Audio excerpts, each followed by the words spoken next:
பெரிய பொண்ணுக்கு இது தெரியவே இல்லை, சொல்றது நம்புற மாதிரியே இல்லை. அது தெரிஞ்சதோ தெரியல, அது ஆண்டவனுக்கு தான் தெரியும். நாங்க தான் கிடைச்சோமா ஆளு பாருங்க. என்ன பேர் உங்களுக்கு? ரீமா. எத்தனை வயசாச்சு உங்களுக்கு? 26 வயசா. 2 பசங்க இருக்காங்க. 2 பசங்க. இப்படி ஒரு விஷயம் நடந்து உங்களுக்கு தெரியவே தெரியாது? தெரியாதுங்க. சத்தியமா பச்சை துரோகி உடம்பு பார்த்தால் தெரியுது, ஃபுல்லா விஷயம் இருக்குது. இந்த மாதிரி பெரிய ரூம்ல எல்லாம் ரவுண்ட்ல அப்படியே படுத்துக்கிட்டோம். அப்ப இவர் வந்து அவர் மேல ஏதோ கை போட்டிருப்பாரு போல. என்ன தெரியாம பட்டுருச்சுடா. அதை என் தங்கச்சி பாத்துட்டா, என் தங்கச்சி வீட்டுக்கார் பாத்துட்டு இந்த மாதிரி அண்ணி உன் வீட்டுல இருக்கும், உன் இளவரசிக்கு ஏதாவது தப்பான தொடர்பு இருக்கும் போல, நீ கொஞ்சம் ஜாக்கிரதையா ரண்ணி அப்படின்னு நீட்டு வந்து சொன்னாரு. நான் பக்கத்துல இருந்தேன், எனக்கு கொடுக்கலாம். நான் தான் போனேன். உடனே நான் எங்க அப்பாட்ட போய் சொன்னேன், இந்த மாதிரி எழில் வீட்டுக்கார் சொல்றாரு, நீ என்ன கூப்பிட்டு கேளுப்பான்னு நான் சொன்னேன். 2 பேத்தையும் கூப்பிட்டு எங்க அப்பா கேட்டாரு. இவரும் அப்படி எதுவும் தொடர்பு கிடையாதுன்னு சொல்லிட்டாரு, அவளும் அப்படி எதுவும் கிடையாதுன்னு சொல்லிட்டா. ஓ, அப்படியா விஷயம்? எப்படியா இருந்தாலும் நீ எப்படி தெரியாம கூட கை போட்டுக்கலாம். இது வச்சு பிரச்சனை ஆகி எங்க அப்பா அவரை போட்டு அடிச்சிட்டாரு.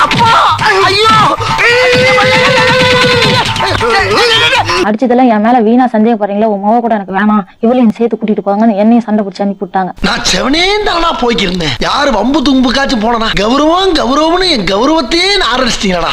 வீணா என் மேல பழியலி போட்டுட்டாரு. உன் தங்கச்சி எனக்கு எந்த தொடர்பும் இல்ல, ஒழுங்கா வீட்டுக்கு வா, நீட்டு வந்து தகராறு பண்ணாரு. கைப்பில்ல குரலி வித்த காட்டான், ஏமாந்துறாத. பாப்பா நான் போறேன் அவர் கூட இவர்கிட்ட வந்து சொன்னேன். சரிம்மா அவன் புருஷன் வேணும்னா நீ போன்னு சொல்லிட்டாரு. இதுக்கு பருத்தி மூட்டை பேசாம குடோன்ல இருக்கலாமே.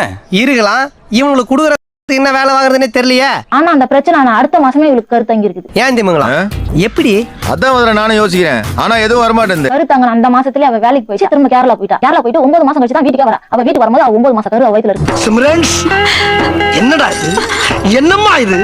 என்ன நடந்ததுமா உங்க வாழ்க்கையில? எங்க மாமா என்ன கட்டாயப்படி தான் எனக்கு கெடுத்தாரு.